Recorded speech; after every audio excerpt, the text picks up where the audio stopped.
14 different sectors have been identified under the Banbandhu Kalyan Yojana for the employment of tribals. 100 out of 300 districts envisaged under the Shama Prasad Mukherjee urban mission will be developed in tribal areas. The success of Indian cricket team at the World Cup for the Blind 2014 and the Indian Paralympics contingent at Rio 2016 demonstrate that Divyangjan can scale great heights if afforded an opportunity. My government is committed providing the Divyangjan equal opportunities for development, besides increasing the percentage of reservations for Divyangjan from 3 to 4% in the government jobs. My government has accelerated filling up of backlog vacancies.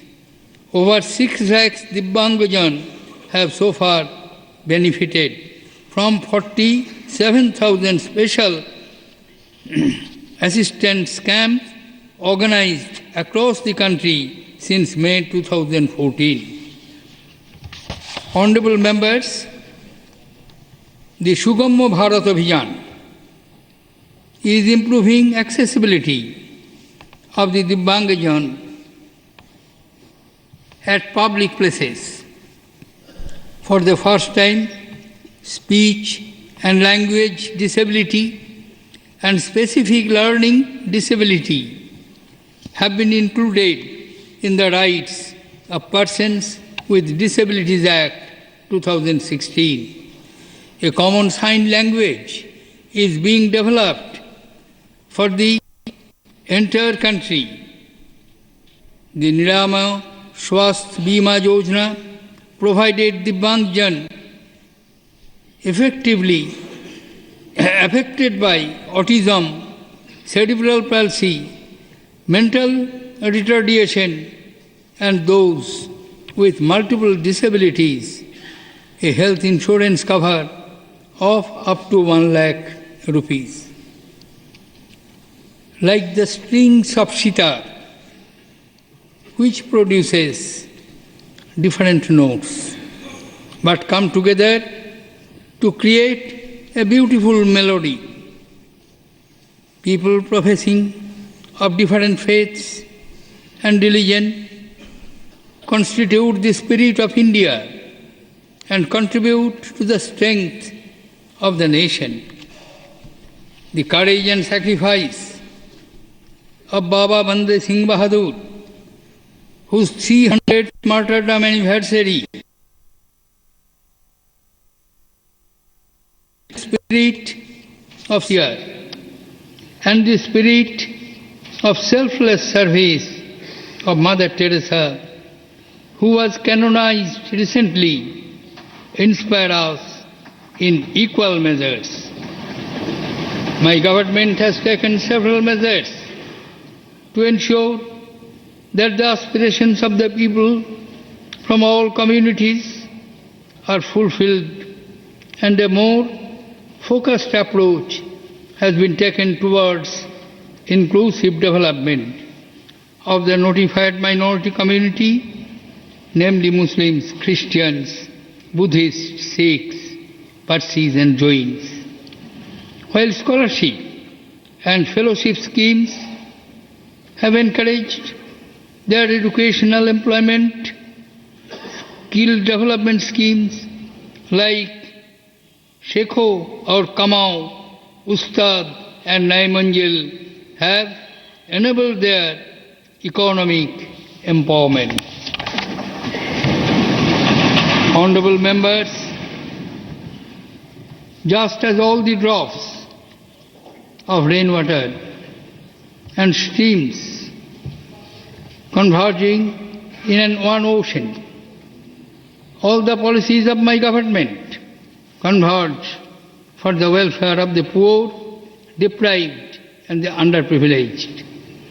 From giving house to the shelterless, to electrifying unelectrified village, from giving free LPG connection to supplying LED bulbs to the poor, from Jan Dhan to Jan Suraksha, from making available, affordable health care to providing quality education to the poor, central to all the policies of my government is the welfare of the poor.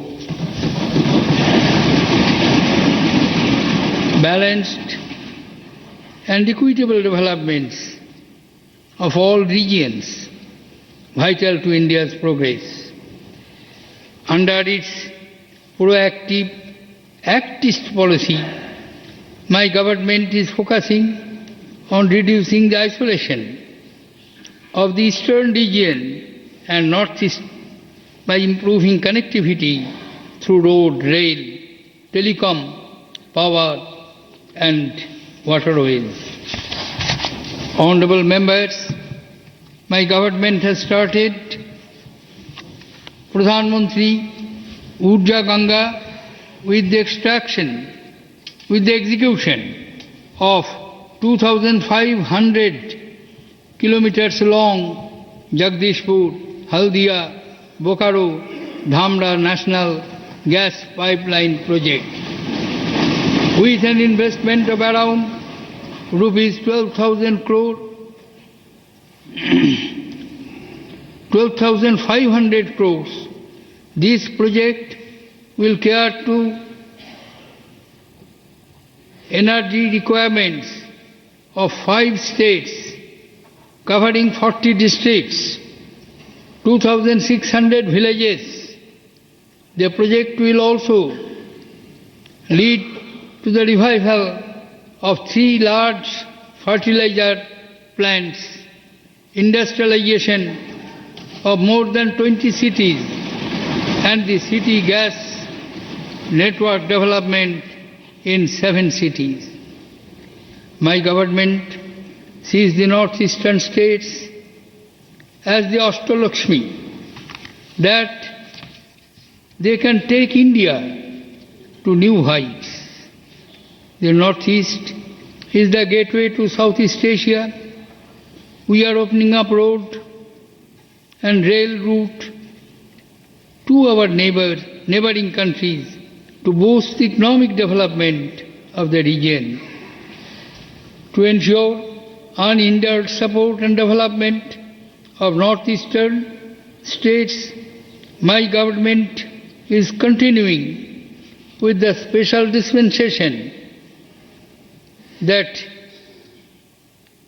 the assistance pattern of the northeastern states and is providing assistance in the ratio of 90-10 for core central schemes and 80-20 to non-core central schemes of these states.